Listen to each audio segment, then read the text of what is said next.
Au milieu des événements qui ont marqué le XXe siècle, peu de figures ont suscité autant d'attention, de mystère et de débat que celle d'Adolf Hitler. Pendant des décennies, son nom a été accompagné de discours, de chiffres et d'analyses, cherchant à comprendre comment il en était arrivé à devenir l'un des personnages les plus influents de son époque.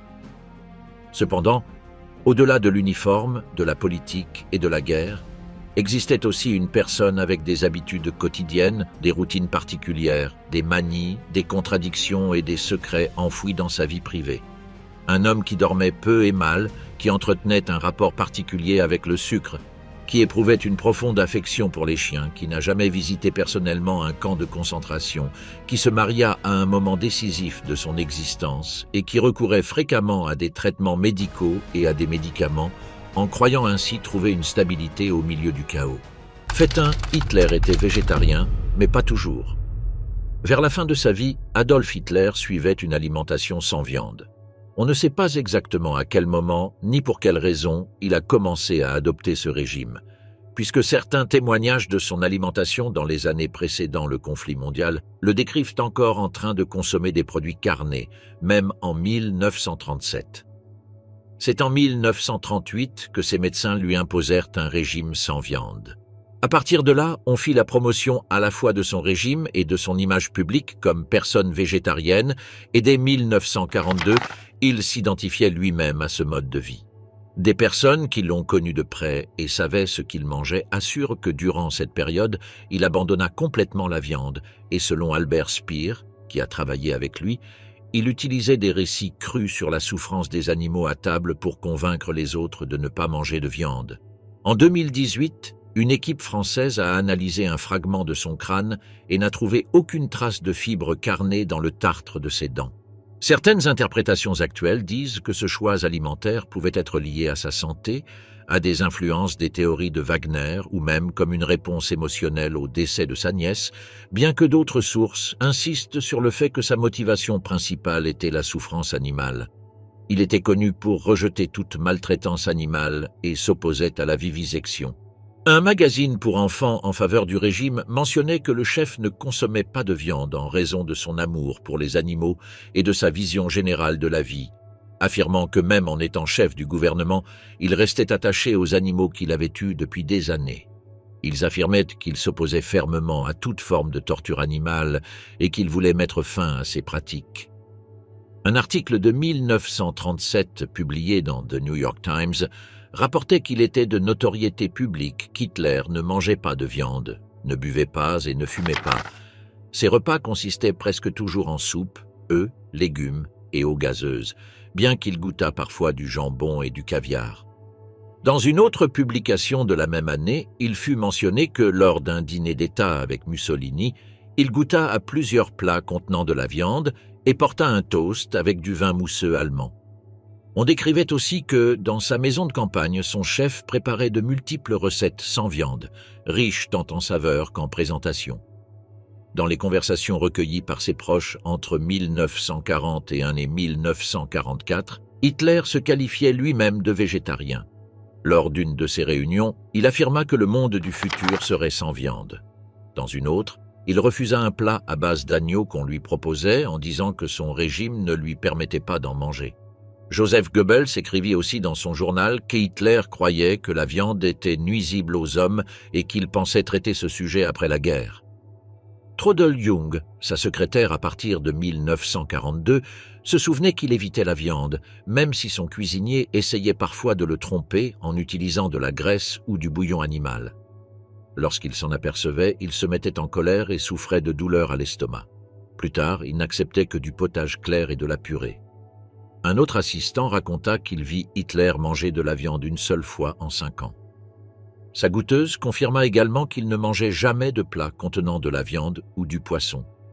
Cependant, malgré son régime, son médecin personnel lui prescrivait des traitements contenant des ingrédients dérivés d'organes animaux.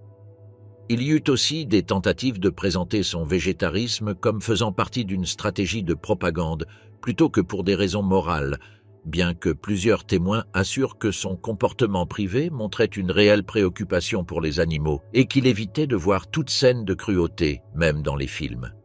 Fait 2. Son véritable nom de famille n'était pas Hitler, mais Schicklgruber. En 1837, Maria Anna Schicklgruber, une femme célibataire d'origine paysanne, donna naissance à un enfant appelé Alois. Comme le père n'était pas connu, le petit fut enregistré sous le nom de famille de sa mère. Maria se maria 5 ans plus tard avec Johann Georg Hitler, un ouvrier du moulin.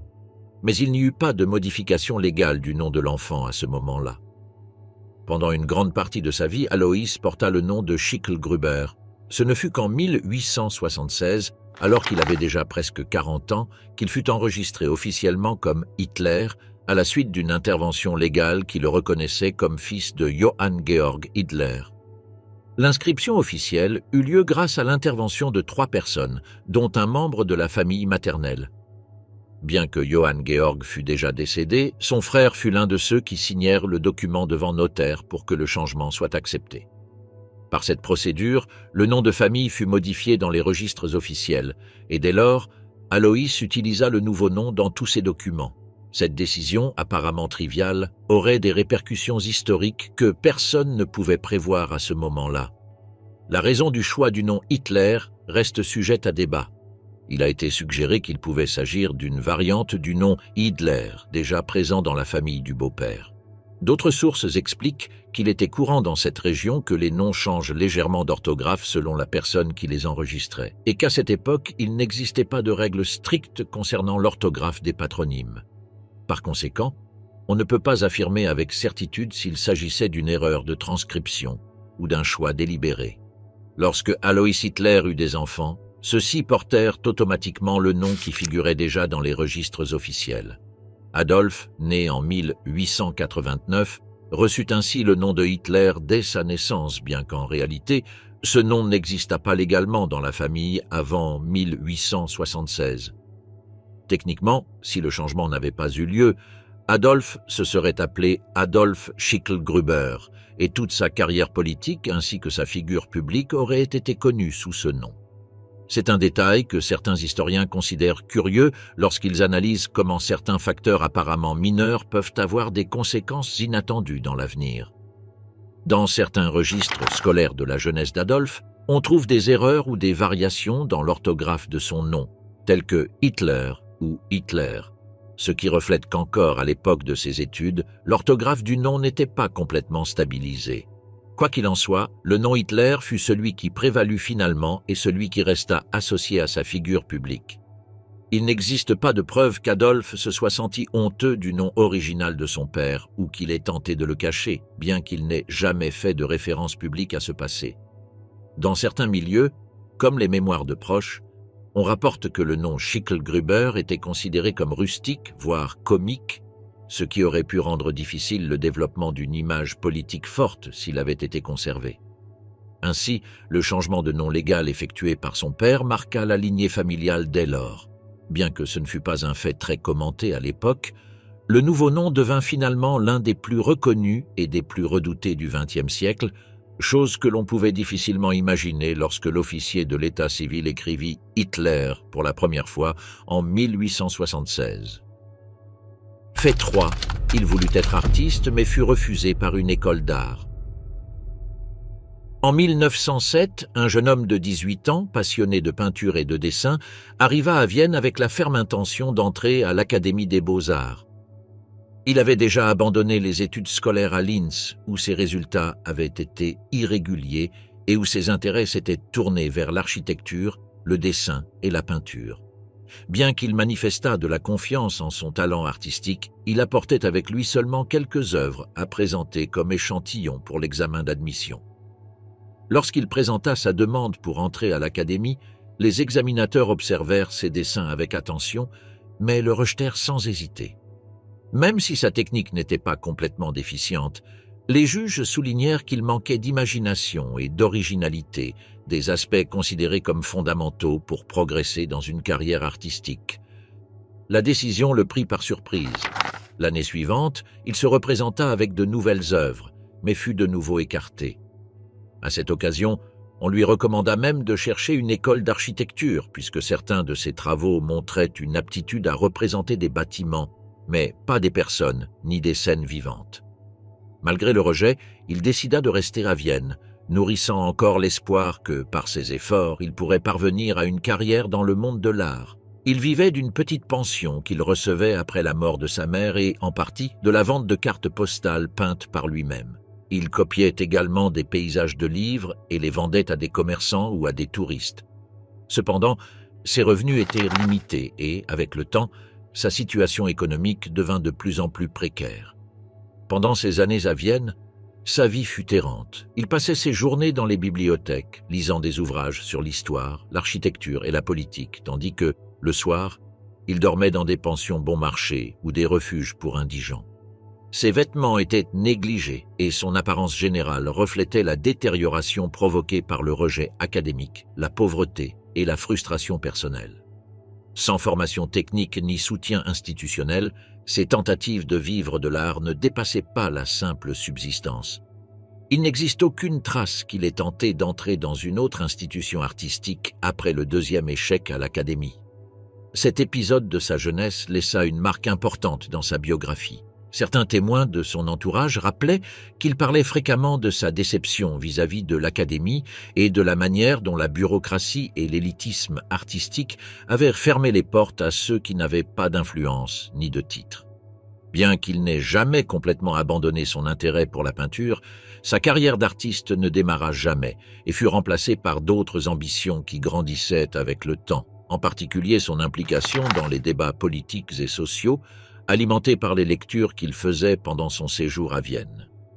Des années plus tard, lorsqu'il occupait déjà des positions de pouvoir, il conservait encore certaines de ses œuvres et parlait de temps en temps avec un certain ressentiment de l'académie qui l'avait exclu. Son rejet ne fut pas un cas isolé. Plusieurs jeunes étaient écartés chaque année, mais dans son cas, ce fait coïncida avec une période de profond changement, tant personnel qu'idéologique. Cette combinaison d'échecs, d'isolement et de recherche d'un sens plus grand marqua le début d'une nouvelle orientation, complètement différente de celle qu'il avait imaginée lorsqu'il était arrivé à Vienne chargé de dessin, de confiance et d'attente. Fait 4. Il combattit pendant la Première Guerre mondiale comme messager. Lorsque la guerre éclata à l'été 1914, Adolf Hitler se trouvait à Munich, vivant dans des conditions modestes et encore sans direction définie. Dès que la mobilisation générale fut déclarée, il se porta volontaire dans l'armée allemande. Il fut accepté dans le 6e régiment d'infanterie bavarois, bien qu'il fût citoyen autrichien, fait inhabituel qui ne suscita aucune objection de la part des autorités allemandes. Son enthousiasme était manifeste et, dès le début, il se montra discipliné et réservé, sans se distinguer dans le domaine social, mais toujours disposé à obéir aux ordres. Après une brève formation, il fut envoyé sur le front occidental où il participa aux premiers combats en Belgique et dans le nord de la France. Il ne tarda pas à se faire remarquer par sa disposition à assumer des tâches dangereuses, en particulier comme messager de son bataillon.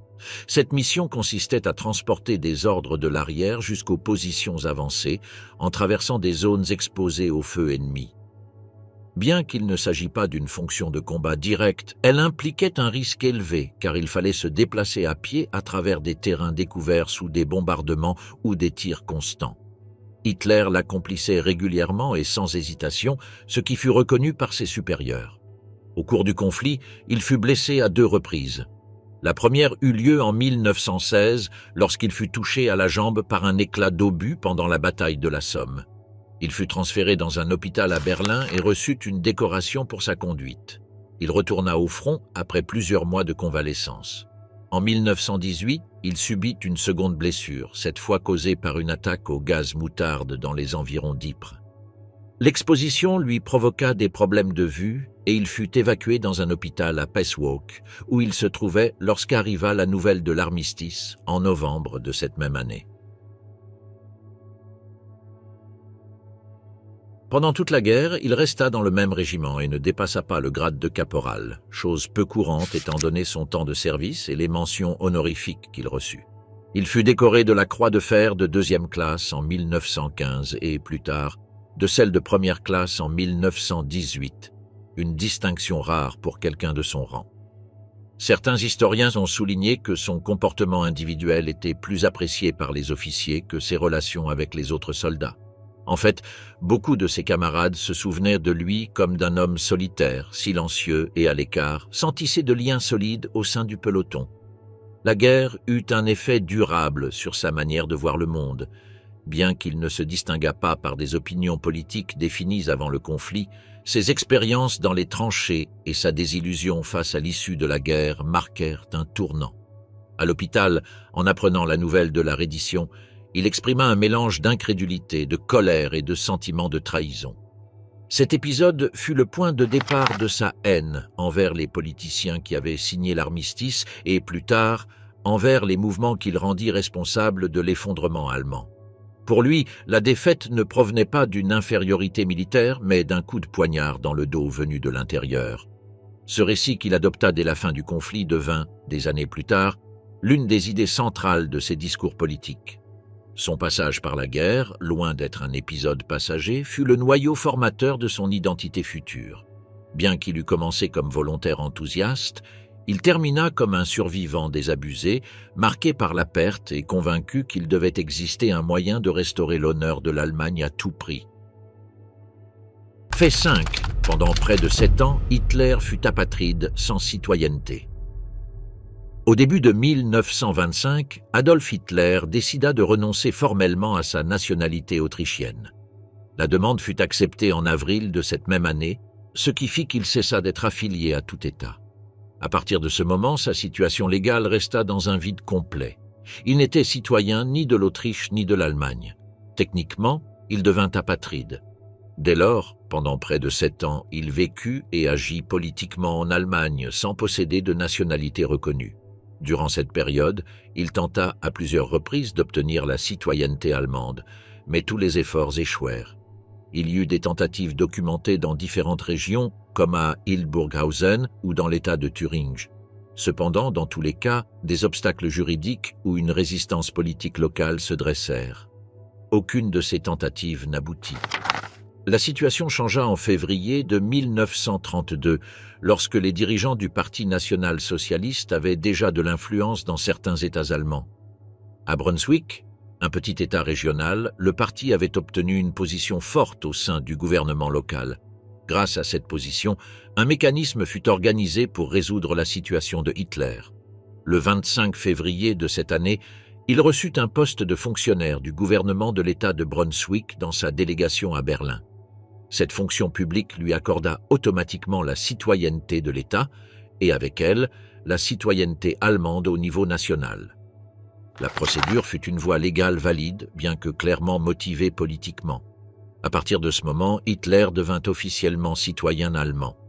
L'obtention de la nationalité se produisit seulement quelques semaines avant les élections présidentielles, auxquelles il put se présenter pour la première fois comme candidat légalement habilité. Sans cette étape, il n'aurait pas pu concourir. Au cours des années précédentes, alors qu'il était apatride, Hitler resta actif au sein du parti et participa à des événements publics, mais sans être légalement habilité comme citoyen.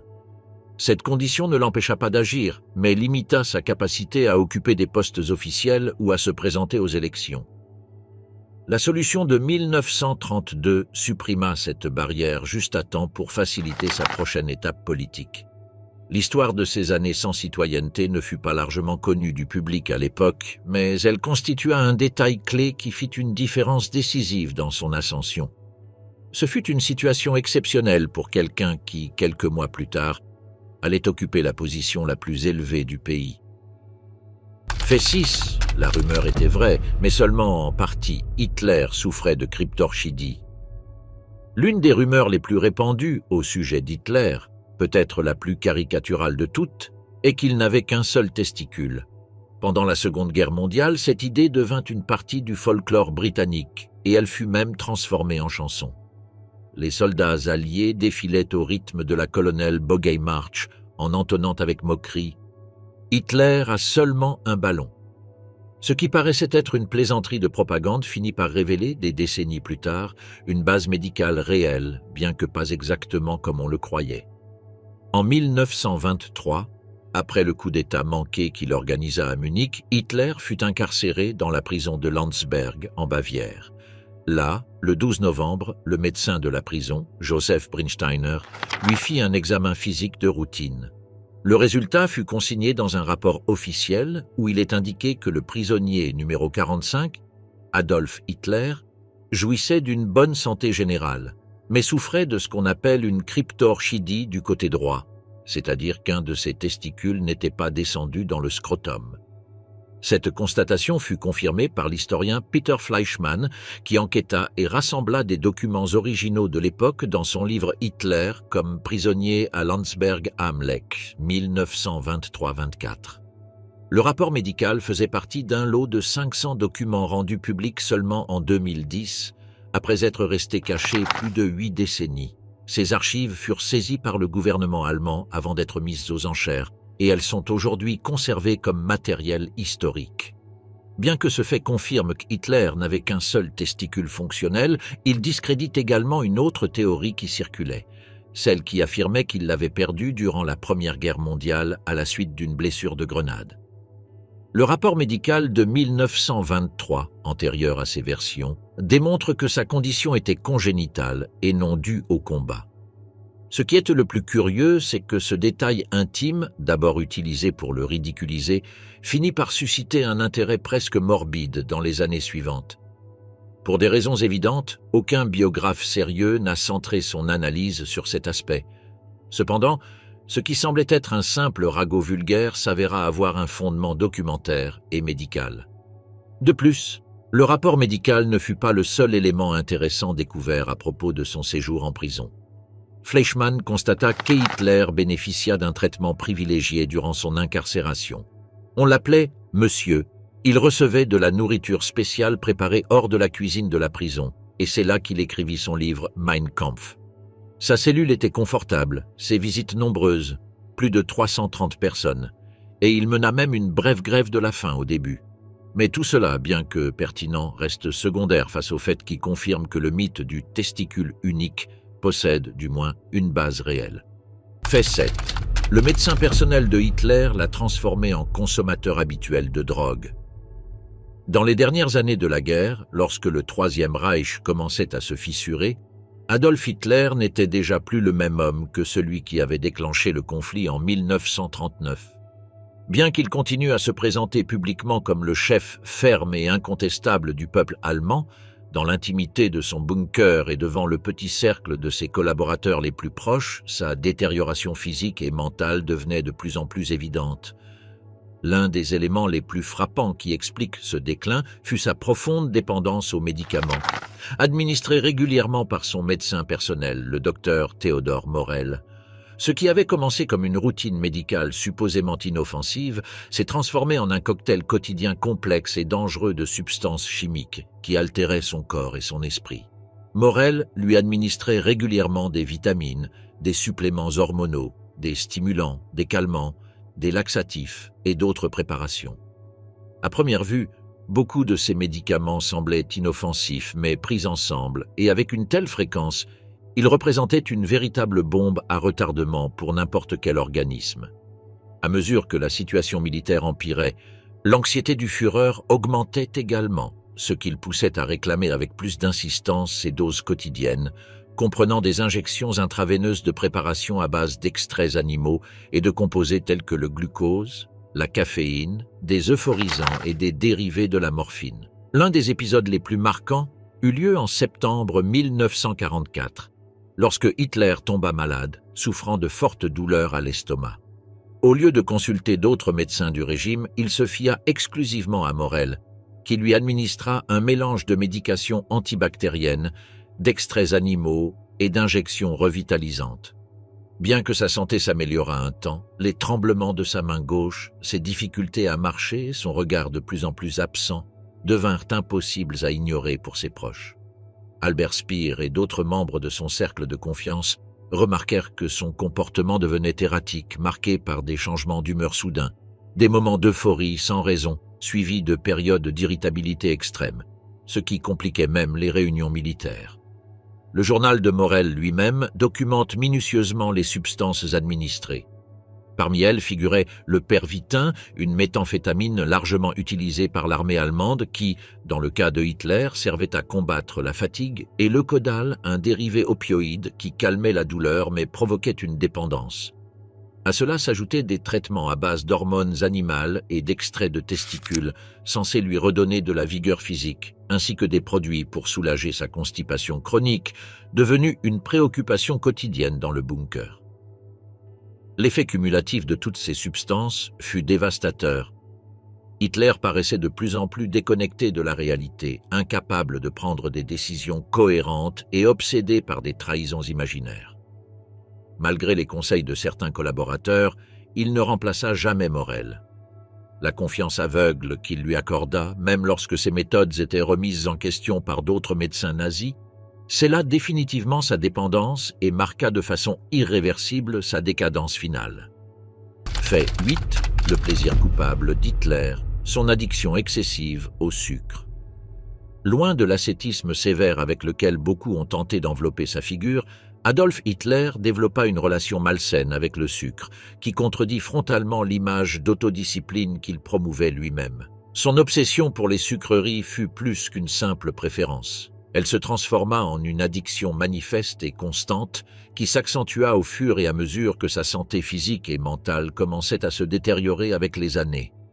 En particulier, pendant la Seconde Guerre mondiale, les rapports concordent sur le fait qu'Hitler consommait des quantités énormes de sucre sous toutes ses formes.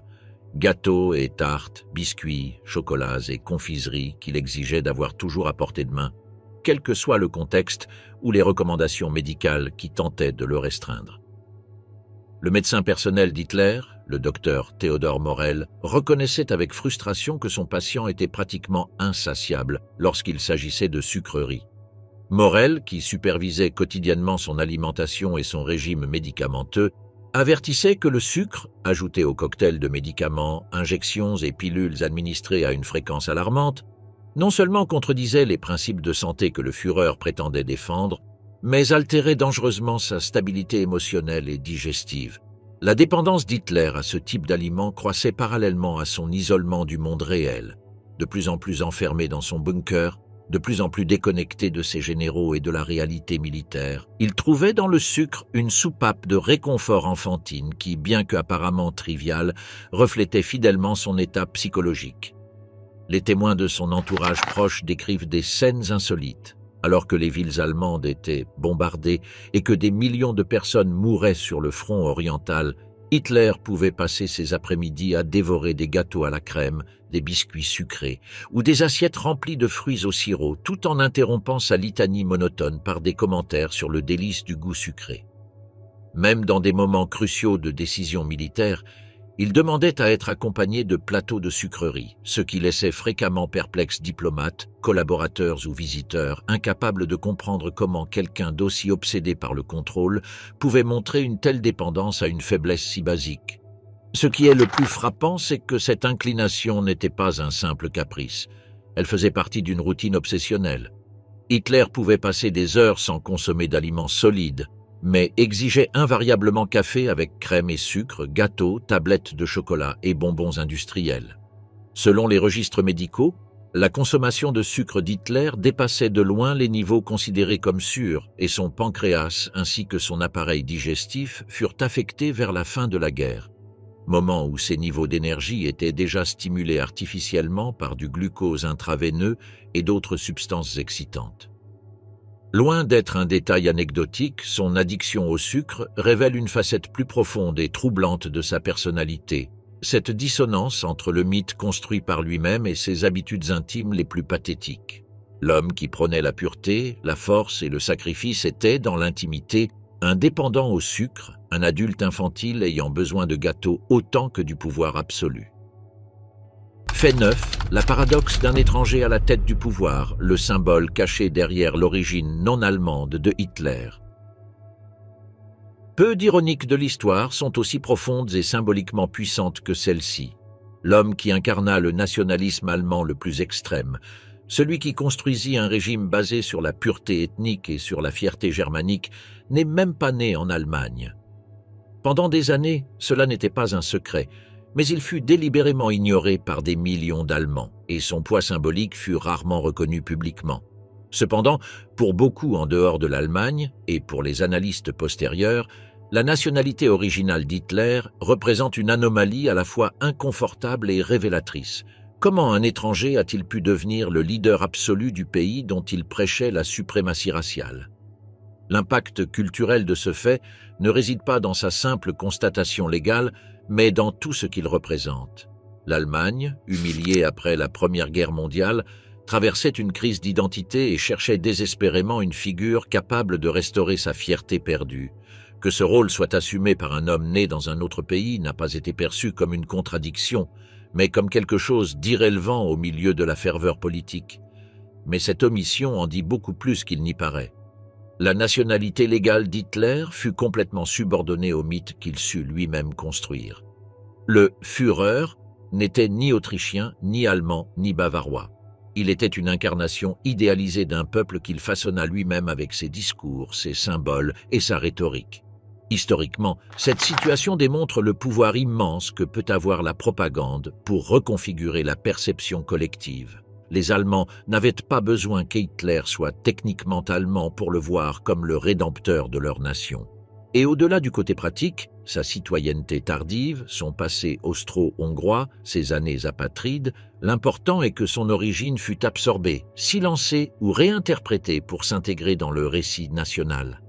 Qu'un Autrichien non seulement dirigea l'Allemagne, mais entraîne toute l'Europe dans la guerre au nom du peuple allemand, révèle comment les frontières légales peuvent devenir invisibles lorsque les émotions collectives prennent le contrôle.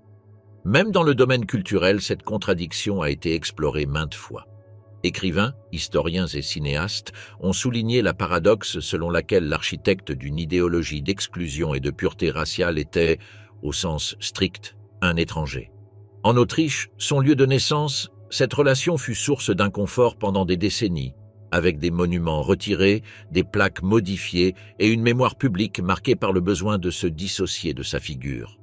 En Allemagne, en revanche, le sujet fut ignoré pendant le régime, et ce n'est qu'après la guerre qu'il commença à être analysé comme un élément révélateur du délire collectif qui l'entourait.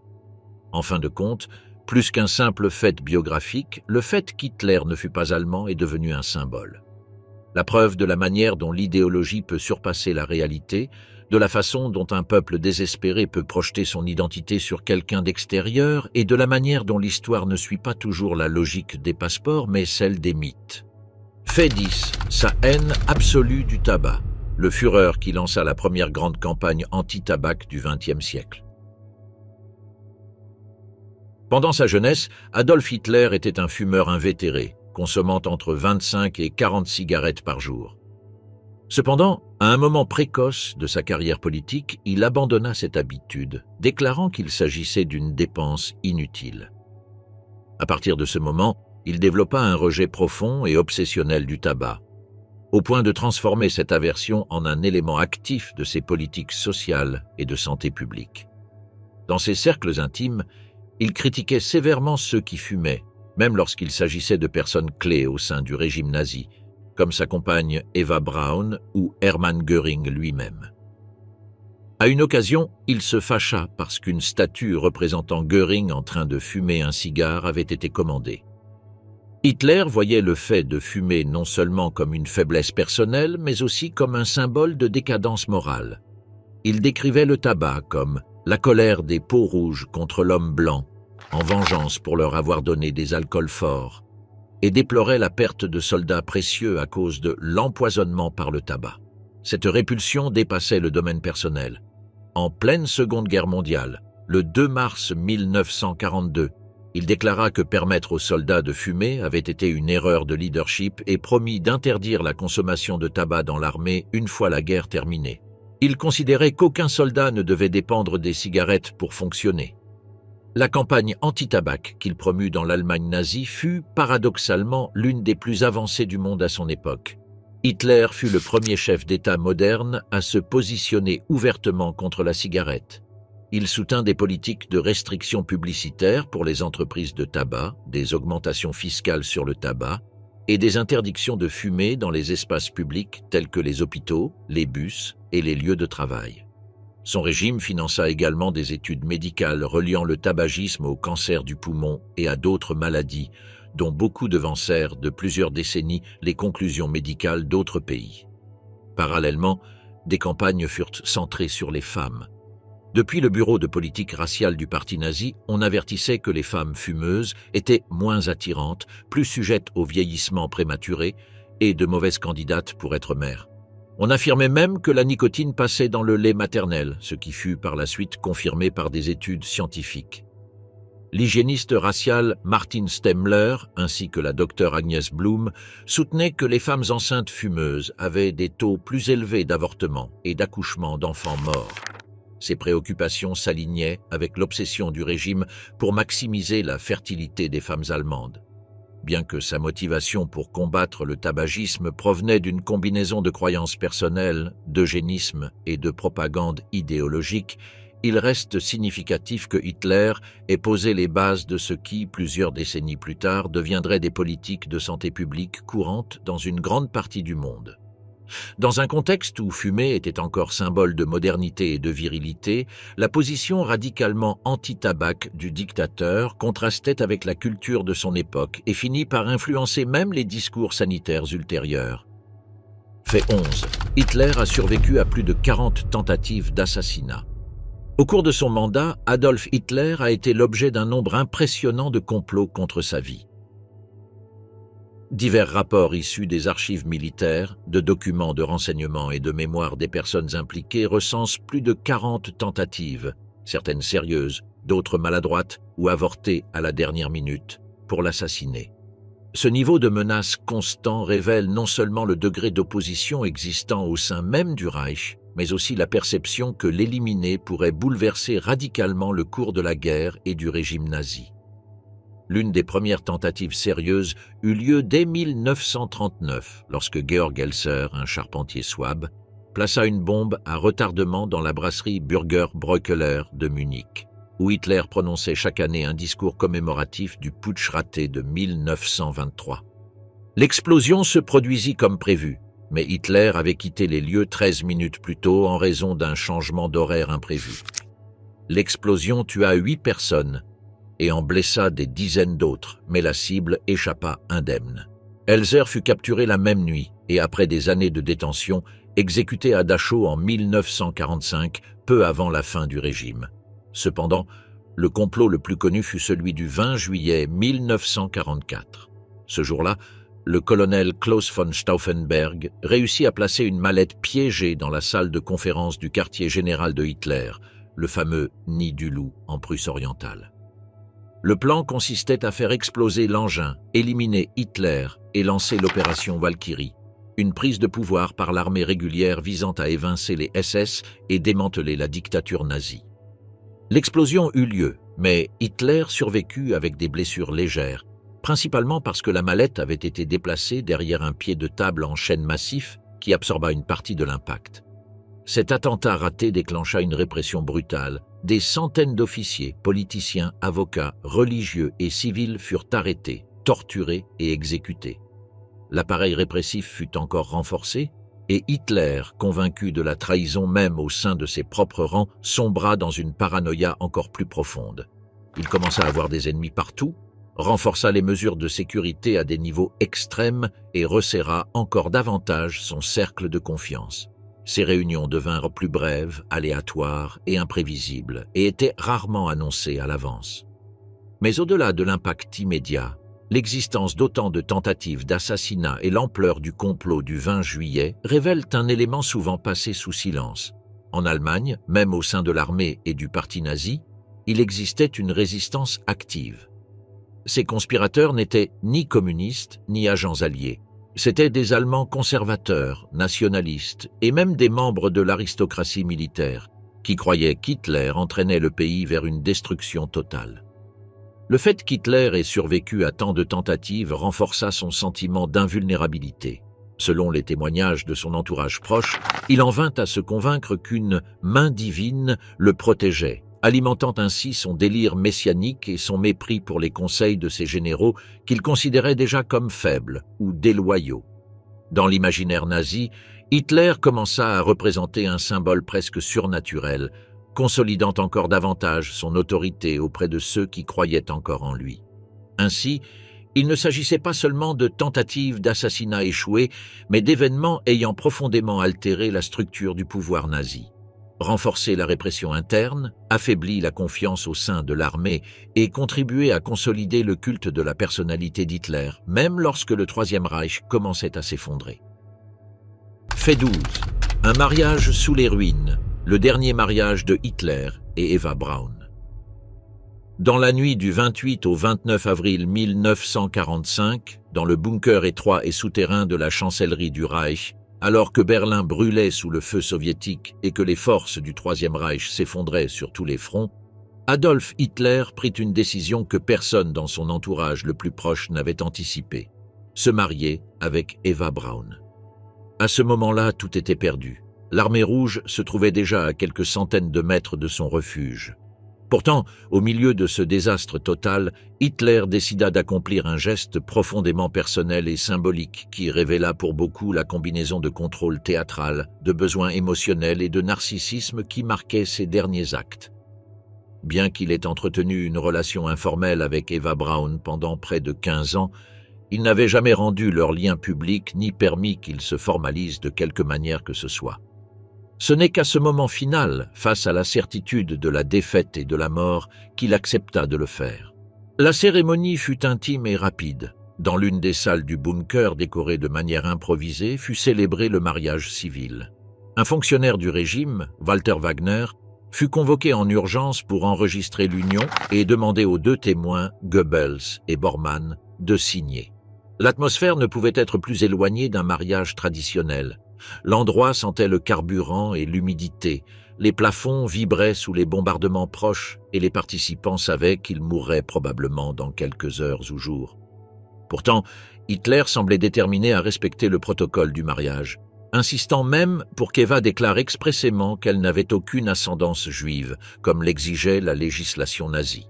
La même nuit, après un bref toast et un petit déjeuner improvisé, Hitler dicta son testament politique et personnel, un autre acte de volonté destiné à perpétuer sa vision du monde, même après sa mort. Le mariage n'était pas un geste romantique, ni une réconciliation avec la vie, ni une recherche de rédemption. Il constituait avant tout une affirmation finale de contrôle à un moment de désintégration absolue. Dans son testament, Hitler laissa clairement entendre qu'Eva Braun avait été sa compagne fidèle et que, avec sa mort, elle scellerait également son destin avec celui du Reich. Le lendemain, le 30 avril, ils accomplirent ce dessein. Après avoir dit au revoir à leur personnel, ils s'enfermèrent dans le bureau du Führer, s'assirent côte à côte sur le canapé et moururent ensemble. Elle ingéra du cyanure. Lui se tira une balle dans la tempe. Les corps furent rapidement enveloppés, arrosés d'essence et brûlés comme il l'avait ordonné au préalable, afin d'éviter qu'ils ne soient capturés par les soviétiques et exposés comme trophées. Ce bref mariage, d'à peine 40 heures de durée, porte une charge symbolique largement débattue par les historiens. Pour certains, il s'agissait d'une manière de légitimer le rôle d'Eva Braun dans l'histoire du Troisième Reich. Pour d'autres, un geste mélodramatique supplémentaire d'un dictateur obsédé par les rituels et la mise en scène. Mais certains y voient un acte purement humain, le besoin, à la veille de sa mort, d'établir une connexion intime et reconnue avec la seule personne qui lui avait été fidèle sans condition pendant des années. Eva Braun n'eut aucun rôle politique, ne participa jamais aux décisions du régime et n'influença pas publiquement les cercles de pouvoir, mais sa présence dans le bunker final fit d'elle un symbole silencieux de loyauté et de négation. L'ironie la plus frappante est que Hitler, qui avait construit tout son pouvoir sur l'image du leader célibataire, entièrement dévoué au peuple allemand, termina sa vie en brisant ce mythe qu'il avait lui-même cultivé. Pendant des années, il avait refusé de reconnaître publiquement Eva, croyant que les Allemands devaient le voir comme un homme sans distraction émotionnelle. Mais dans sa fin, lorsqu'il n'y avait plus de caméras ni de foules à tromper, il décida de l'épouser, non pour des raisons politiques, mais par une décision intime et désespérée. Ce geste final a été interprété comme une manifestation de son isolement total. Avec le monde s'effondrant, la seule chose qu'il pouvait encore contrôler était la manière dont il mourrait et avec qui. Le bref mariage de Hitler et Eva Braun ne changea pas le cours de l'histoire, mais ajouta une couche supplémentaire au portrait psychologique d'un homme qui, même dans la défaite absolue, refusa d'accepter toute imposition extérieure. Il mourut comme il le souhaitait, aux côtés de celle qu'il avait choisie, laissant derrière lui une traînée de destruction sans précédent. Mais ce mariage, célébré au milieu du fracas des bombes et de l'ombre du suicide, reste l'un des moments les plus déroutants de ces derniers jours. Un symbole d'humanité déformé par l'idéologie, de l'amour réduit à un rituel de clôture, et du pouvoir accaparé jusqu'au dernier souffle. Fait 13. Obsession pour les chiffres. La superstition numérique de Hitler. Adolf Hitler n'était pas seulement un dictateur obsédé par le pouvoir, la race et la domination territoriale, mais aussi un homme pris dans un monde de superstitions, notamment en ce qui concerne les chiffres. Bien que les preuves directes sur la manière dont cette obsession influençait chacune de ses décisions ne soient pas concluantes, il est certain que dans son entourage, on percevait une tendance constante à attribuer une valeur symbolique et spirituelle à certains chiffres et dates clés de sa vie. La fascination de Hitler pour la numérologie n'était pas isolée au sein du Troisième Reich. Une partie du cercle de pouvoir nazi partageait des croyances similaires, liées à l'occultisme, aux forces mystiques et à la recherche de sens dans des motifs apparemment invisibles. L'un des chiffres qui a le plus marqué symboliquement l'univers nazi était le 88. Dans le code interne du parti, ce chiffre n'était pas anodin. Chaque 8 représentait la 8e lettre de l'alphabet, le H, de sorte que 88 signifiait Heil Hitler, un salut devenu un signe de loyauté absolue envers le Führer. Ce n'était pas seulement une forme de salut ou une expression symbolique. Le chiffre 88 se retrouvait sur les uniformes, les insignes et d'autres éléments de propagande, ce qui démontre que ce code numérique avait été institutionnalisé au plus haut niveau du pouvoir nazi comme un clin d'œil secret, presque rituel, à son leader. Un autre chiffre particulièrement significatif était le 3. Dans de nombreuses religions et systèmes ésotériques, le 3 est associé à la perfection, à la Trinité et à la stabilité, et Hitler semblait également l'adopter comme symbole de pureté structurelle. Il concevait la race aryenne idéale comme une fusion supposée entre Germains, Scandinaves et Celtes, formant ainsi une triade ethnique qui correspondait à cette structure triangulaire symbolique. Cette idée du 3 comme chiffre clé de construction se reflétait également dans sa rhétorique. Il considérait qu'une société stable ne pouvait reposer que sur 3 piliers, et il organisait fréquemment ses discours, idéaux ou structures organisationnelles en série de 3. La relation avec le chiffre 666, associé dans la tradition judéo-chrétienne à l'Antéchrist ou aux forces du mal, est également révélatrice. Bien qu'il n'y ait aucune preuve qu'Hitler l'utilisait publiquement de manière ouverte, certains analystes ont interprété son usage symbolique comme un outil de peur. On disait que certains éléments de propagande nazie l'incorporaient indirectement, surtout lorsqu'il s'agissait de projeter une image démoniaque et invincible du Reich auprès des ennemis du régime. L'intention était d'inspirer une terreur psychologique, donnant à Hitler une aura presque surnaturelle et intouchable, comme si son pouvoir provenait d'une source obscure et incompréhensible. Même sa date de naissance, le 20 avril 1889, a fait l'objet d'analyses numérologiques. En additionnant les chiffres de la date, on obtient un total de 33 chiffres qui, dans plusieurs traditions ésotériques, est associé à la sagesse, l'illumination et au leadership spirituel. Certains de ses disciples les plus fervents considéraient cette coïncidence comme un signe prédestiné, interprétant le chiffre comme une indication que Hitler était destiné à accomplir une mission transcendante. Bien que ces interprétations frôlent le mystique et le pseudo-scientifique, il est indéniable que de nombreux membres du cercle nazi encourageaient ce type de lecture symbolique comme moyen de renforcer la figure messianique du Führer. Au sein du parti nazi, l'usage systématique de certains chiffres servait aussi à renforcer le discours symbolique du régime. Le chiffre 12, par exemple, fut adopté comme représentation de pureté et de perfection associée aux 12 tribus aryennes originales dans le mythe racial nazi. On a également suggéré que certaines décisions stratégiques, comme la planification d'événements ou le choix des dates pour des discours ou des défilés, étaient influencées par ces croyances numérologiques. Bien qu'aucune preuve documentaire définitive ne le confirme, la cohérence de l'usage symbolique des chiffres dans les actes publics les célébrations et la propagande suggèrent que le régime, et surtout Hitler, y accordèrent plus d'importance que de simples coïncidences. De plus, le nom même Adolf, selon certaines interprétations numérologiques, possède une charge symbolique importante. Dans certaines versions de la numérologie occidentale, chaque lettre se voit attribuer une valeur numérique et, dans le cas de Adolf, le total est de 39. Les partisans de ces théories soutiennent que ce chiffre contient des traits de leadership, d'ambition, d'individualisme et de détermination. Des caractéristiques qui correspondaient à l'image que Hitler projetait et voulait renforcer auprès de ses partisans.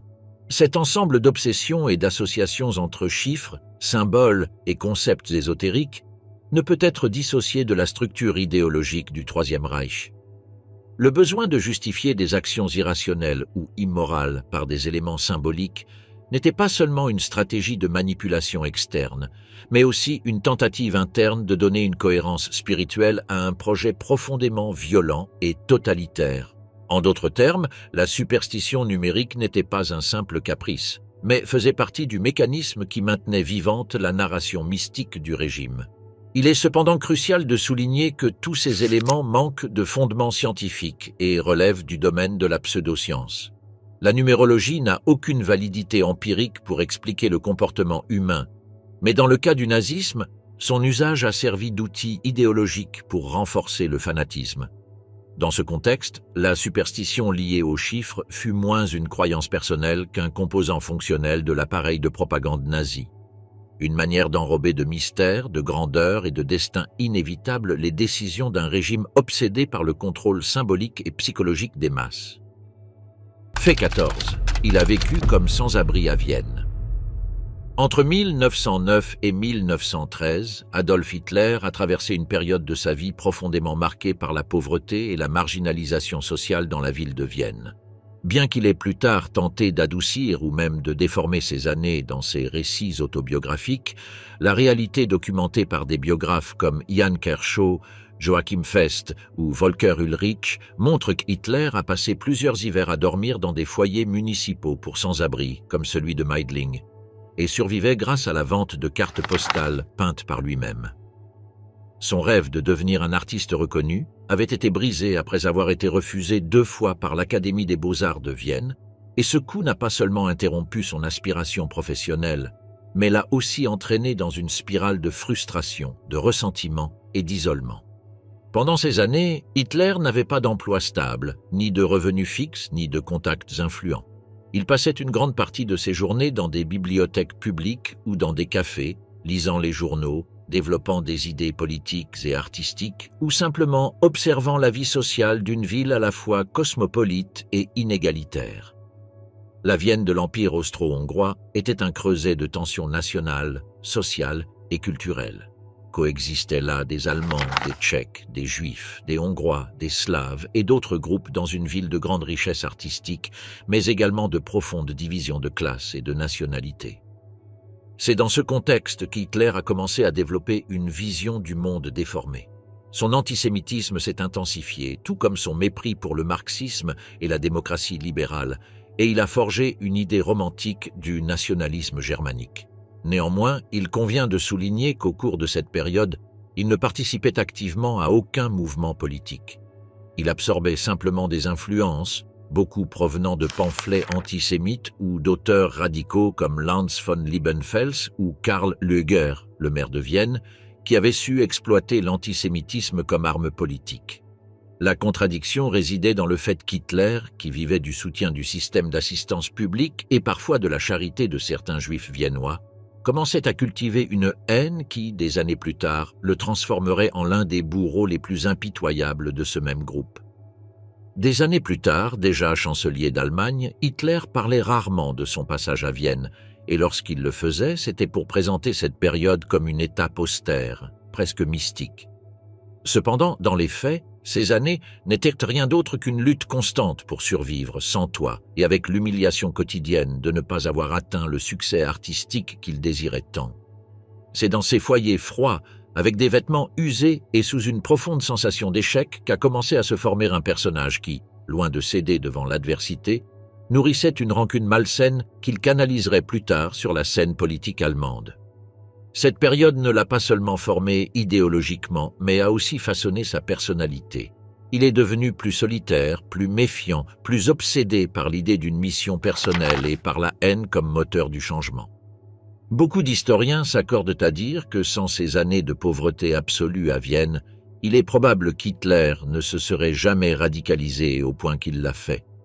C'est là qu'a été forgé non seulement un dictateur en puissance, mais aussi un homme qui a appris à camoufler son échec personnel sous une narration de grandeur future et qui a trouvé dans le ressentiment une source inépuisable d'énergie pour son ascension politique ultérieure.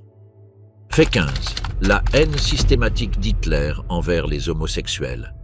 Bien que souvent passé sous silence dans les récits les plus populaires sur le nazisme, l'un des groupes les plus férocement persécutés par le régime d'Adolf Hitler fut celui des homosexuels, en particulier les hommes.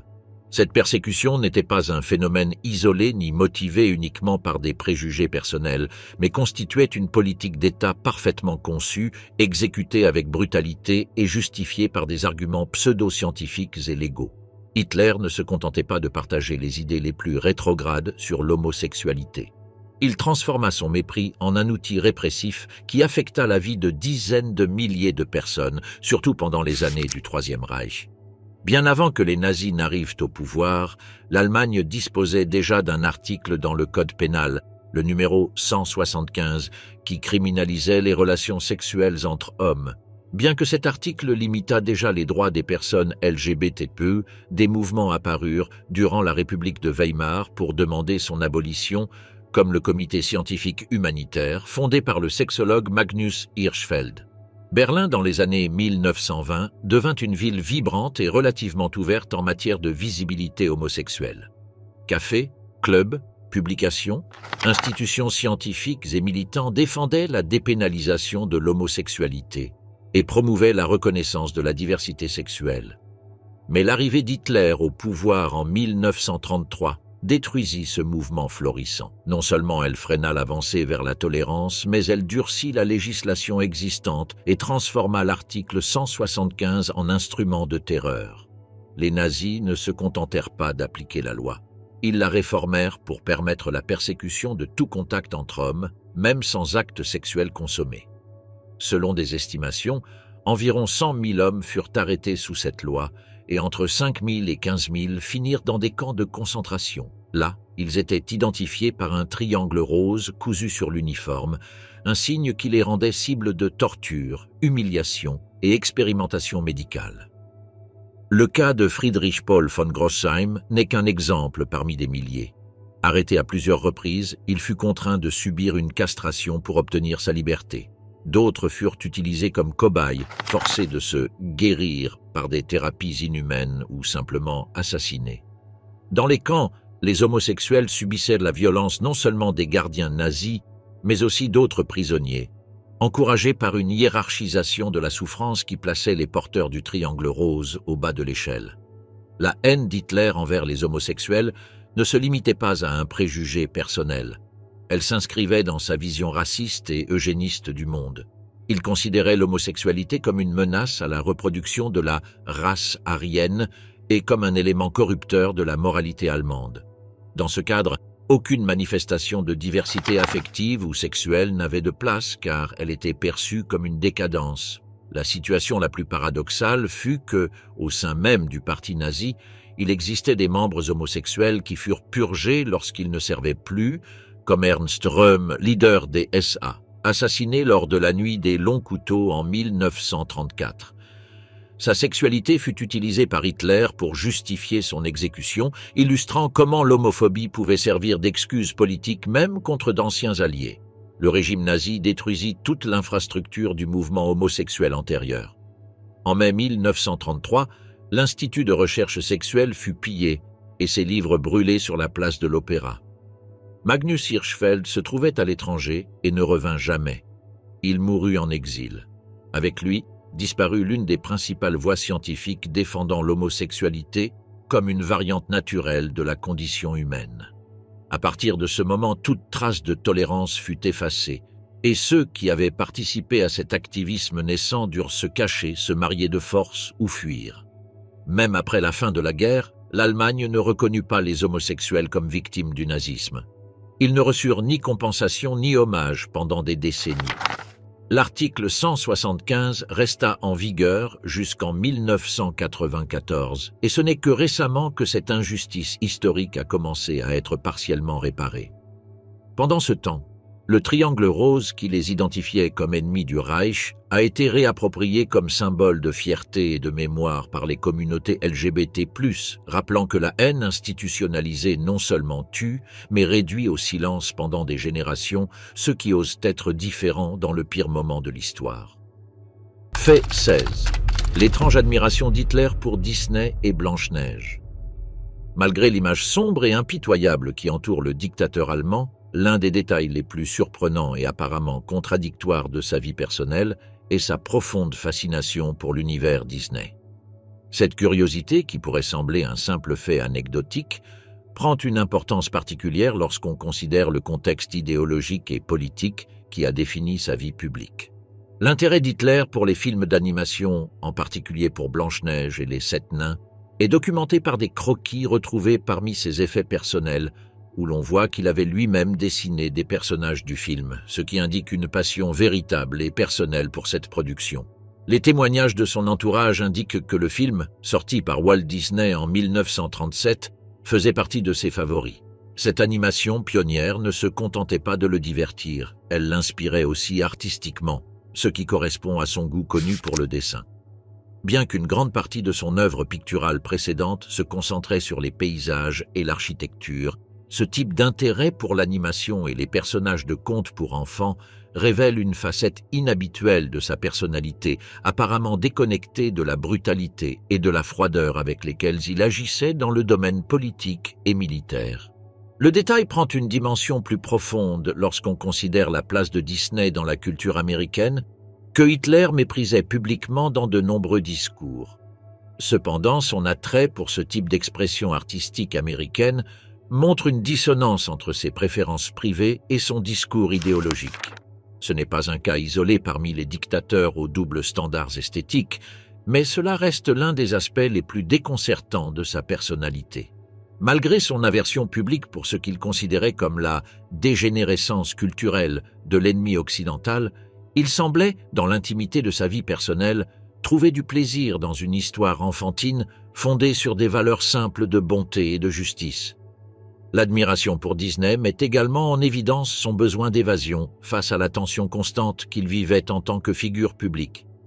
Il est possible que, comme beaucoup de personnes, il ait trouvé dans ces histoires une forme de refuge émotionnel, une distraction temporaire de la réalité, ou même un moyen de se reconnecter avec des aspects refoulés de sa jeunesse.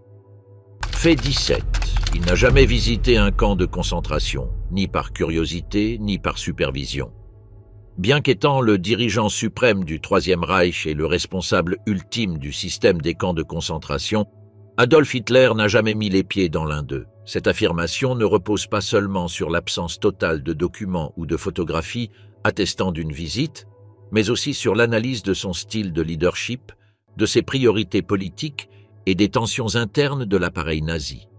Dès les premiers jours du régime, des camps comme Dachau n'étaient pas secrets. Au contraire, ils étaient présentés comme des centres de rééducation des ennemis du peuple. Cependant, au-delà de cette phase initiale, l'intérêt propagandiste d'une visite de Hitler devint nul, surtout lorsque la fonction réelle des camps devint l'extermination. Pendant l'Holocauste, les décisions les plus importantes étaient prises oralement, sans laisser de traces directes impliquant Hitler. Il était conscient de ce qui se passait, mais délégua entièrement l'administration des camps à Heinrich Himmler, chef des SS. C'est Himmler qui effectuait les inspections et rédigeait les rapports. On sait même qu'au cours d'une visite à Minsk en 1941, Himmler assista à un massacre massif de Juifs par les Einsatzgruppen et fut tellement choqué qu'il promit d'utiliser les chambres à gaz pour faciliter le travail des bourreaux.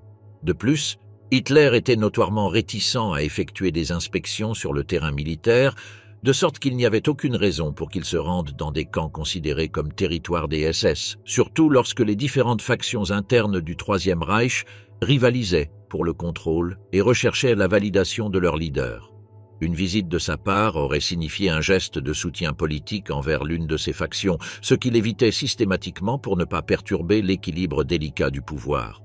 En résumé, Hitler n'a jamais visité un camp de concentration non pas par ignorance ou distance morale, mais simplement parce qu'il n'en voyait pas la nécessité. Il savait ce qui se passait, avait des informateurs fiables, n'en retirait aucun bénéfice propagandiste et gouvernait en laissant d'autres exécuter ses volontés, tout en restant éloigné du centre logistique de l'horreur qu'il avait lui-même ordonné de mettre en œuvre.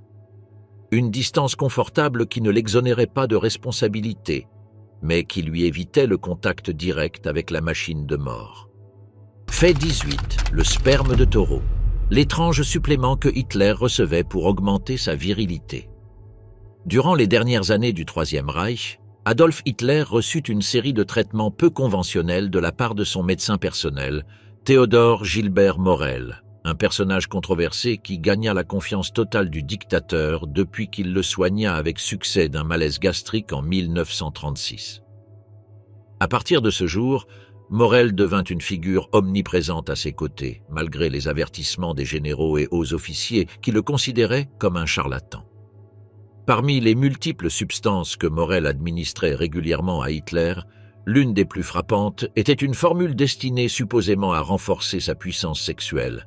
Ce mélange incluait des vitamines, des hormones, des extraits animaux, des enzymes et, en particulier, du sperme de taureau, injecté surtout avant les nuits qu'Hitler passait avec Eva Braun. L'idée derrière ce traitement était de symboliquement transférer la force et la virilité du taureau au Führer lui-même. Ces pratiques reflètent non seulement la vision pseudo-scientifique que Morel avait de la médecine, mais aussi l'obsession du régime pour la santé, l'énergie et la vigueur masculine, surtout chez ces figures de pouvoir. Le sperme de taureau, considéré comme un symbole de fertilité et de force animale, faisait partie d'une longue liste de remèdes visant à maintenir Hitler actif, alerte et physiquement prêt malgré l'usure causée par la guerre, la pression politique et ses maux de plus en plus visibles. Le journal médical de Morel consignait en détail les injections et pilules administrées quotidiennement. Outre cet extrait particulier, les substances comprenaient des composants comme la testostérone, des lipides, des protéines et des dérivés glandulaires. Bien que beaucoup de ces traitements manquaient de fondements scientifiques, Hitler avait une confiance absolue en son médecin, allant jusqu'à ignorer les critiques venant de son entourage proche. Cette dépendance du Führer envers Morel était telle que même lorsque son état physique se détériorait visiblement et que sa main gauche commençait à trembler fortement, il continuait à recevoir ses injections comme si elles étaient la clé de sa vitalité. Dans ses derniers jours dans le bunker, il recevait encore ces mélanges, convaincu qu'il l'aiderait à résister. Fait 19. Le défenseur radical des animaux, Hitler et sa protection obsessive des animaux. Bien que son nom reste à jamais associé à la brutalité et à l'extermination, Adolf Hitler fut également responsable de l'une des politiques de bien-être animal les plus strictes du XXe siècle. Son intérêt n'était ni décoratif ni symbolique. Dès les premiers jours du régime nazi, lui et ses collaborateurs les plus proches imposèrent un ensemble de lois protégeant les animaux avec une sévérité inhabituelle pour l'époque. Dans ses journaux, Joseph Goebbels nota qu'Hitler méprisait les religions judéo-chrétiennes, notamment à cause de la hiérarchie morale qui plaçait l'être humain au-dessus des animaux. Le Führer croyait que la souffrance animale devait être évitée pour le bien des animaux eux-mêmes et non comme une extension de l'intérêt humain. Sous sa direction, l'interdiction de la vivisection fut promulguée en 1933 et des règles strictes contre l'abattage sans anesthésie furent introduites. Hermann Göring, suivant des instructions directes d'Hitler, annonça même à la radio que ceux qui maltraiteraient les animaux seraient envoyés dans des camps de concentration. La chasse excessive, les pièges, le gavage des oiseaux et la consommation de sauterelles ou de crabes furent également interdits. Un pêcheur fut même arrêté pour avoir utilisé une grenouille comme appât. En 1934, la protection des animaux devint une matière obligatoire dans les écoles publiques allemandes et en 1935, une loi fut promulguée pour préserver la nature et limiter la chasse. Malgré les contradictions morales de son régime, Hitler impulsa une législation avancée sur la protection animale. De nombreux historiens interprètent ces lois comme faisant partie d'une vision du monde où le biologique et le symbolique s'entremêlaient de manière dangereuse. Quoi qu'il en soit, son régime fut le premier à légiférer sur la protection des loups et à accorder un statut juridique à la défense du bien-être animal pour sa propre valeur. Fait 20. Hitler répétait ses discours en se photographiant dans différentes poses pour perfectionner son image publique. Au-delà du contenu verbal, le dictateur allemand comprenait profondément l'importance du langage corporel et de l'image visuelle pour manipuler les masses. C'est pourquoi, avant de se présenter en public, il pratiquait intensivement chaque geste, chaque mouvement de la main et chaque expression faciale, devant un photographe de confiance, Heinrich Hoffmann. Lors de ses séances privées, Hitler ordonnait d'être photographié en exécutant ses gestes les plus dramatiques, levant le bras, étendant la main, inclinant le torse ou fronçant les sourcils. Ces images n'étaient pas destinées à être publiées, mais servaient de guide. Il les analysait lui-même, observant en détail l'apparence de chaque pose, ce qu'elle transmettait et ce qu'il devait corriger. Son objectif était de peaufiner jusqu'au moindre détail l'impact scénique de sa présence, de créer une communication visuelle qui accompagne parfaitement ses paroles et émeuve émotionnellement son audience. Cette méthode révèle non seulement un grand narcissisme, mais aussi une compréhension très claire des mécanismes de la propagande moderne. Hitler ne laissait rien au hasard dans sa construction en tant que leader charismatique. Il savait que la force d'un discours ne résidait pas uniquement dans ce qui était dit, mais dans la manière de le dire. Les poses, les gestes, la posture, le regard, tout faisait partie d'un spectacle soigneusement calculé. Bien que certaines de ces photographies aient été détruites à sa demande, plusieurs ont survécu et constituent aujourd'hui une preuve visuelle de cette facette contrôlante et théâtrale. Elles montraient un homme qui, loin de la spontanéité, cherchait à devenir une figure presque mythologique grâce à la répétition, à l'entraînement et à la manipulation minutieuse de son image.